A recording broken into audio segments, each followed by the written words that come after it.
More and more people seem to be riding motorized scooters around San Francisco these days. I love the scooters. I'm obsessed with them. I ride them everywhere.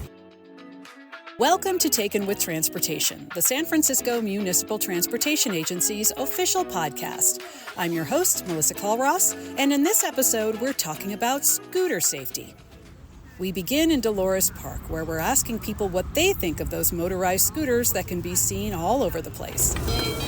I like them. I think they're easier than riding a bike, and you can pick one up and drop it off somewhere else. That's really convenient. If I'm going to get from one place to the other, I could walk, which takes a while and saves money, or you get on one of the scooters and it's just super fun. It's like a very dense population city.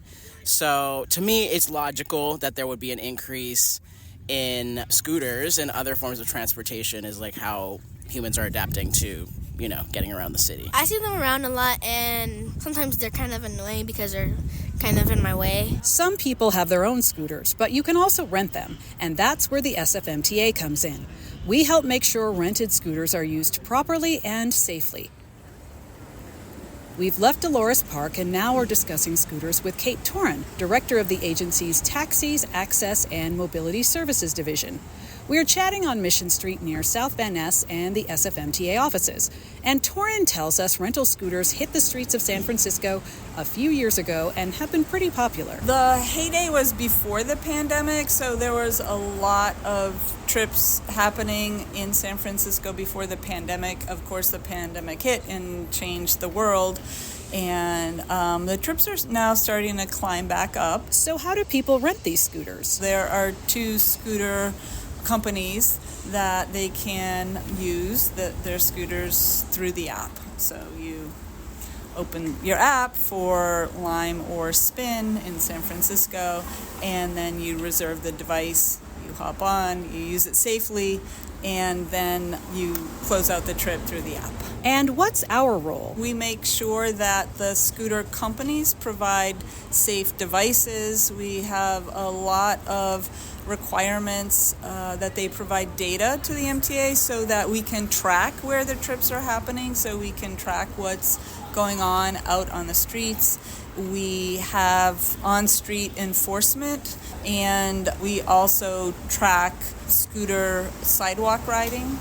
And so we're looking to understand where most of the sidewalk riding is occurring so that we can follow up and target bike lanes for those areas. So there are a number of ways that we work to protect public safety. Toran goes on to explain how we regulate the scooter share or rental companies. We have permits, so they operate under a permit, and the permit has terms and conditions associated with it. So we have a very structured program that requires certain insurance. The vehicle has to meet the California Vehicle Code requirements. So we have an adaptive program, so we want to make sure scooters are available and usable by the broadest range of the population. And we meet with the scooter companies on a regular basis. We hear about their issues. We problem solve together. Toran mentioned our on-street enforcement and keeping sidewalks safe. To learn more about that, we head inside to speak with SFMTA Enforcement and Legal Affairs Manager Philip Cranna. It is our responsibility to make sure that devices are left out of the accessible path of travel so other sidewalk users can freely pass through the sidewalk without having to either enter the street or also to avoid tripping hazards. It is not legal to ride them on the sidewalk. In addition to being illegal, it's also very dangerous. As far as parking, ideally the best place to park them is at a bicycle rack or a bike rack, although those aren't always available. So it's also desirable to park it at a meter or a sign pole, provided that it's not sticking out into the path of travel or into the curb ramps. That's another key piece, is not parking on curb ramps, because wheelchair users and seniors and people with disabilities who may not be able to step over a curb or over a device need those ramps to exit the street. We issue citations for unsafe riding or parking, but Cranna says those don't go to the scooter riders. Any citations that we issue are issued directly to the company themselves, as they are the entity that holds a permit with SFMTA, and SFMTA is not aware of the identity of any of the company's users. We don't collect that information, so I have no idea who is on the device or who left the device behind. So any citations go directly to the company. So Lime or Spin will get the citations that are issued by a team of investigators. Our investigators work 7 days a week, and on a sunny afternoon, investigator Peter Woods lets us join him on the job. We're walking along the Embarcadero, a very popular spot for scooters. Since this is the busiest area of the city, it's quite common to see at least 10 to 50 violations in any given day. The first thing we see is a bunch of scooters that Woods explains have been parked properly. So they're parked at the bike corral, bike parking device. It's a metal half circle where we want them parked. And as long as they're within a foot or two on each side of the corral, that's proper parking. And we wouldn't cite them. All right, so let's not cite them and let's keep going. Yes. But a few minutes later, we come upon a violation. So this is a scooter, and it's leaning against a tree, and it's not supposed to be parked here. So we're going to cite it. And inside our app, this is the page that we cited from. So it says device type, it's scooter. So you hit scooter, hit the next button. We get the serial number off the scooter. The street number, we're at 1 Embarcadero North, the ferry building. This field is where we cited the actual violation. And it's in a tree planter, so we hit that, hit next. And this screen is where we take photos of it. You want to get like a wide shot to make it obvious what the violation is. And even have some landmarks included so the company knows where it is to come get it. And then we upload those for the citation. And the next button we hit is send email. And that'll send an email to the company telling them of the violation. And it will also be the citation in it. And then finish. And that's one citation that we issued right now. And then not far away, we see another problem with a scooter. It's parked in the public right-of-way. So if it was parked on the other side of the pole, that would have been the proper parking. But since it's not, it's in the public right-of-way, and we're going to cite it. All right, let's do it. As Philip Cranna told us, riding on the sidewalk is illegal, so Woods keeps an eye out for that. This is an area where a lot of riding violations happen too, and then we'll take pictures of them riding on the sidewalk and, cite the company as well for that. And double riding is a pretty big problem down here too. Two people will rent one scooter, they'll both get on it and ride it, and that's against our rules and against the law. So double riding anywhere is not allowed. Double riding is dangerous because scooters are only designed for one person, and with extra people, it could be easy to lose balance and fall. Not long after we discuss this, we see something that gets our attention. Okay, now here's one that's on the sidewalk. Now, they're riding on the sidewalk, but they're going to the corral to park them, so we wouldn't cite those. Now, if they continue down the Embarcadero, we would have cited them. Those citations are $500 to the companies. Woods has been an inspector for years and likes his work. I enjoy knowing that people see us respond to these complaints. We do get complimented while we're conducting enforcement in the field. People will see what we're doing. They'll ask why we're doing it. So they know that we're doing work for the city and its citizens. And, it's all safety-based. That's why we're citing all these scooters and giving the companies warnings to come collect them. It's to keep people safe and free from, tripping over these scooters or being hit by scooters, on the sidewalks. It's important to note that we don't cite private scooters because we only regulate the shared devices. Also, there are incentives to encourage scooter companies to correct any violations quickly. So after we say goodbye to Woods, we check in with Danny Yeung to talk about safety compliance and those incentives. He's the acting permits and administration manager for our Taxis, Access, and Mobility Services division, and he designed the compliance program for the scooter companies. We've tried a variety of solutions, and some worked, some didn't. And over the years, we found out that using a carrot and stick approach of varying degrees worked well. Relying on a stick of just issuing fines didn't work.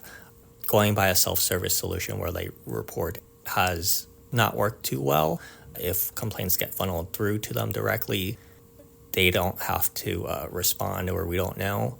So now that all reports come in through us, through 311, then we can know and we can keep track of when the start time is and when they resolved it. We've applied a photographic proof standard where their field staff actually uploads a photograph of what they've done to correct the issue. So we have a before, this is the problem, and after the problem is resolved. And then we've been able to incentivize them based on their performance of how quickly they respond and how often they respond to most of the scooters. We're willing to waive half or full fine amounts. Anyone can report an improperly parked scooter via the city's 311 Customer Service Center. Our enforcement inspectors then follow up on those reports or complaints and issue citations based on what they find and whatever else they see while on patrol. But the complaints don't just come to us. The same complaint goes to the scooter share companies also at the same time. So it's more like a race.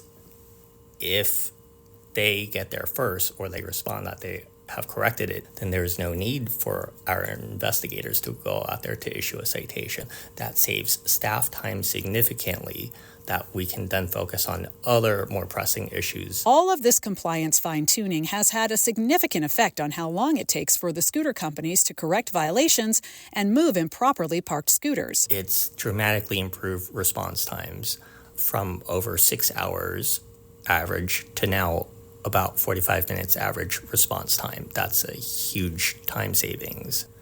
And even before we instituted this program, some of the response times were the next day or a couple days later. And Yeung says that is what's most important. All we care about at the end is providing safe public access to the sidewalk, more so than collecting the money, because what do we do with more money when the problem still exists out there on the street? We care more about solving the problem rather than finding someone out of existence or excessive fines. Now, we haven't done all this work alone. We get help and support from the Mayor's Office on Disability.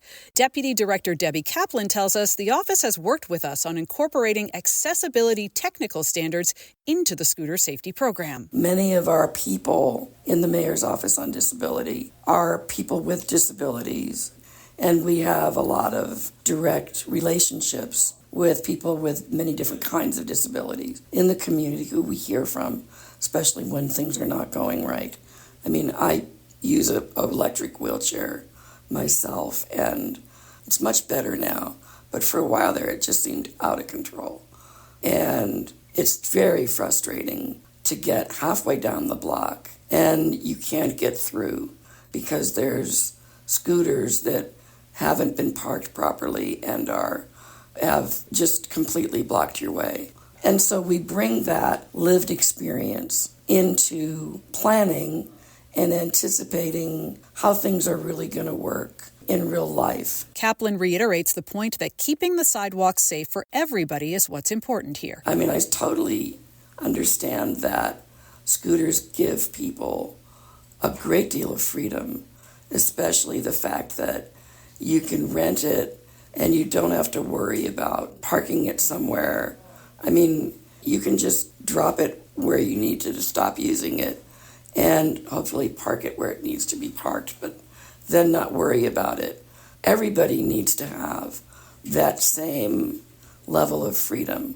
I mean, I like to ride my electric wheelchair fast sometimes, and I notice older people look at me with fear. And I totally get it because they know that if they fall and break a hip, that could alter their lives in a very dramatic way. So when you're having fun and enjoying yourself, think about not taking that away from other people. Another important part of our scooter safety work is getting the word out about the program and about safety in general. Back out on Mission Street, Kate Toran talks about this. Because the MTA does not regulate the private devices, we launched a scooter safety campaign, trying to get our safety messages out through blog posts, through posters that were displayed around town. They were displayed on the Muni vehicles with our 3 golden rules, which is don't drive too fast, please no double riding, and don't ride on the sidewalk. We are launching a next phase to continue to get our messages out, and so we are launching a short video series. Riding a scooter can be a fun and joyful experience. Scooters move much faster than pedestrians, increasing the likelihood of a collision. Because at the end of the day, this program will be significantly more effective when everyone knows the rules, regulations, and the reasons for them. Safety is important to us overall, and even if we don't regulate the private devices, it's important for us to make sure we share our safety messages broadly. Thank you for joining us on Taken with Transportation. We're a production of the San Francisco Municipal Transportation Agency, and you can find the latest episodes at sfmta.com/podcast, as well as Apple, Spotify, our YouTube channel, or wherever you listen. I'm Melissa Callross. Be well and travel well.